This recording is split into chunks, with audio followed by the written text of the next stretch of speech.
Hi అండి. సాఫ్ట్‌గా ఉండే చపాతీలను మనం ఎక్కువగా ఇష్టపడతాం. మరి ఈ టమాటాతోటి ఒకసారి చపాతీ ఇలా చేసేసేయండి. మరి ఈ టమాటో చపాతీని ఎలా చేయాలంటారా? 2 టమాటాలను బాగా ఉడకబెట్టేసి దీని పైనున్న తొక్కు తీసేసి, బాగా మిక్స్ చేసి మెత్తగా చేసుకోవాలి. దీన్ని ఒక బౌల్‌లో తీసేసుకొని, ఈ బౌల్‌లోకి కొద్దిగా గోధుమ పిండి వేసుకొని చపాతీ మాదిరిలాగా సాఫ్ట్‌గా కలిపేసుకోవాలి.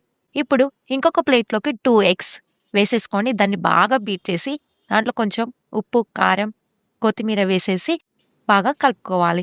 ఇప్పుడు చపాతీలాగా మనము ఒత్తేసుకొని, బాగా పల్చగా ఒత్తేసుకొని, ఇప్పుడు దీన్ని సైడ్‌లకి కట్ చేసి ఒక బాక్స్‌లాగా వచ్చేలాగున ప్రిపేర్ చేసుకోవాలి. ఇప్పుడు దీన్ని మళ్ళీ చపాతీ మాదిరిలాగా మనము చేసేసుకొని, మనం కలిపెట్టుకున్న ఎగ్ మిశ్రమంలో దీన్ని మొత్తము మునిగేలాగున వేసేసుకొని, వేడి వేడి పెనం మీద వేసేసుకుంటే, ఇది చపాతీ మాదిరిలాగా కాకుండా పూరి మాదిరిలాగా పొంగుతూ వస్తాయి.